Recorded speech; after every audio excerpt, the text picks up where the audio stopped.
ఉమ్మడి కృష్ణా జిల్లా ఉయ్యూరు పట్టణంతో పాటు పరిసర గ్రామాల్లో నమోదవుతున్న డయేరియా కేసులపై అధికార యంత్రాంగం అప్రమత్తమైంది.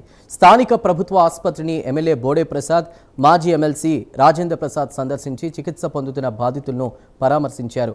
వారి ఆరోగ్య పరిస్థితిని అడిగి తెలుసుకున్నారు. డయేరియా నియంత్రణకు పకడ్బందీ చర్యలు చేపట్టామని, పరిస్థితి పూర్తిగా అదుపులోనే ఉందని ఎమ్మెల్యే బోడే ప్రసాద్ తెలిపారు. ప్రజలు భయాందోళనలకు గురికావద్దంటూ సూచించారు. ఇక కడవకొల్లు, బోళ్లపాడు, కన్మూరు గ్రామాలతో పాటు ఉయ్యూరులోని 5వ వార్డు, 7వ వార్డు, ఎస్సీ కాలనీ, కాపుల రామాలయం సెంటర్ ప్రాంతాల్లో పలువురు డయేరియా బారిన పడినట్లు ఎమ్మెల్యే బోడే ప్రసాద్ తెలిపారు. ఇక డిఎం అండ్ హెచ్ఓతో మాట్లాడి బాధితులు ఉన్నటువంటి ప్రాంతాల్లో ముఖ్యంగా కాపుల రామాలయం సెంటర్లో ప్రత్యేక మెడికల్ క్యాంపులు ఏర్పాటు చేసినట్లు కూడా చెప్పారు. పూర్తి సమాచారాన్ని ఫీల్డ్ రిపోర్ట్ ద్వారా మా ప్రతినిధి హరీష్ అందిస్తారు. హరీష్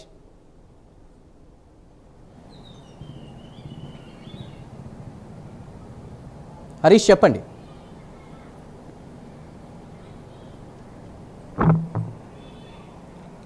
డయేరియాకి సంబంధించినటువంటి అంశం ప్రస్తుతం ఆందోళన కలిగిస్తున్నటువంటి నేపథ్యంలో ఈ వ్యవహారం పైన స్వయంగా మంత్రి కూడా సంఘటనా స్థలానికి వెళ్ళారు. అక్కడ ఉన్నటువంటి సిచ్యువేషన్స్ని ఆయన స్వయంగా పరిశీలించారు. అయితే డయేరియాకి సంబంధించినంతవరకు కూడా జరుగుతున్నటువంటి ప్రచారానికి సంబంధించినటువంటి వ్యవహారం మాత్రం ప్రస్తుతం ఆందోళన కలిగిస్తుంది. సోషల్ మీడియాలో ఇష్టానుసారంగా ప్రచారం చేయడం వల్ల సామాన్య ప్రజారోగ్యానికి సంబంధించినటువంటి సున్నితమైనటువంటి అంశం కావడంతో ఈ వ్యవహారం పైన ఎటువంటి స్పెక్యులేషన్స్ని, ఎటువంటి అసత్య ప్రచారాలను కూడా నమ్మవద్దని కూడా మంత్రి స్పష్టం చేసినటువంటి సిచ్యువేషన్. ఎందుకంటే ఇప్పటికే ఒకరు మృతి చెందారంటూ కూడా జరుగుతున్నటువంటి ప్రచారంలో మాత్రం ఎలాంటి ఆస్తం లేదని కూడా మంత్రి స్పష్టం చేశారు. ఎందుకంటే ఉయ్యూరుకు చెందినటువంటి ఒక వ్యక్తి విజయవాడలో హార్ట్ గుండె సంబంధించినటువంటి ఇబ్బందులతో ఆయన మృతి చెందారు. అయితే ఆయన మృతికి డయేరియా కారణం అంటూ జరుగుతున్నటువంటి సోషల్ మీడియా ప్రచారాలపైన కూడా మంత్రి అభ్యంతరం వ్యక్తం చేశారు. అయితే పూర్తి స్థాయిలో నిర్ధారణ కాకుండా సమాచారాన్ని ఇష్టానుసారంగా ప్రచారం చేయడం వల్ల ప్రజల్లో కూడా కొంతవరకు ఆందోళనకరమైనటువంటి పరిస్థితులు ఉంటున్నాయి. ప్రజారోగ్యానికి సంబంధించినటువంటి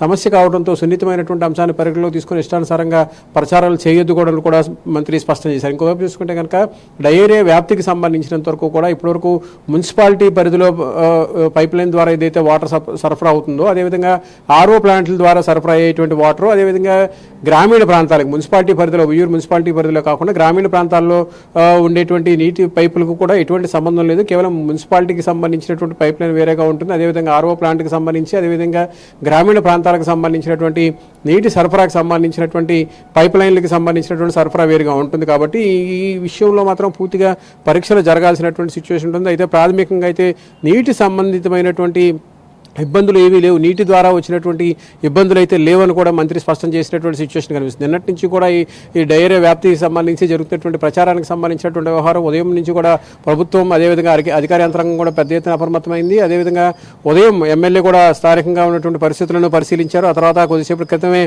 మంత్రి నారాయణ కూడా సంఘటనా స్థలానికి వెళ్ళి అక్కడ ఉన్నటువంటి సిచ్యువేషన్స్ మానిటర్ చేయడం, అదేవిధంగా ప్రజారోగ్యానికి సంబంధించి అక్కడ వైద్య ఆరోగ్య శాఖ తీసుకుంటున్నటువంటి చర్యలకు సంబంధించి, మున్సిపల్ శాఖకు సంబంధించినటువంటి పనితీరు, అదేవిధంగా శానిటేషన్కి సంబంధించినటువంటి ఏర్పాట్లకు సంబంధించినటువంటి వివరాలు కూడా ఆయన పరిశీలించినటువంటి సిచ్యువేషన్ ఉంది. అయితే జరిగినటువంటి పరిణామాలు ఎలా ఉన్నప్పటికీ కూడా దానికి సంబంధించి జరుగుతున్నటువంటి ప్రచారాలు ఎక్కువగా సోషల్ మీడియాలో ఇష్టానుసారంగా జరుగుతున్నటువంటి ప్రచారాల వలన ఎక్కువగా ప్రజల్లో ఆందోళన వ్యక్తమవుతుంది. ప్రజారోగ్యానికి సంబంధించినటువంటి వ్యవహారం కావడంతో ప్రజల్లో దీనిపైన ఎక్కువ ఆందోళన కలిగించే విధంగా రకరకాలుగా ప్రచారాలు చేస్తున్నారు. ఒకరు చనిపోయారంటూ కూడా చేసినటువంటి ప్రచారం పైన కూడా ప్రభుత్వం చాలా సీరియస్గా స్పందించింది. ఎందుకంటే ఈ వ్యవహారం పైన ఇష్టానుసారంగా ప్రచారాలు చేయడం ద్వారా ప్రజల్లో భయాందోళన కలిగించేటువంటి విషయం ఉంటుంది. ప్రజారాజ్యానికి సంబంధించినటువంటి వ్యవహారంలో ఇష్టానుసారంగా మాట్లాడటం, ఇష్టానుసారంగా ప్రచారాలు చేయటం కూడా సరైనది కాదు అనేటువంటి ఒక అభిప్రాయం కూడా వ్యక్తం చేశారు. మొత్తమే చూసుకుంటే కనుక డయేరియా ప్రజెంట్ అయితే అదుపులో ఉంది. అదేవిధంగా మున్సిపాలిటీ పరిధిలో కావచ్చు, అదేవిధంగా పైప్ లైన్ ఆర్ఓ ప్లాంట్ల ద్వారా గ్రామీణ ప్రాంతాల్లో పైప్ లైన్ ద్వారా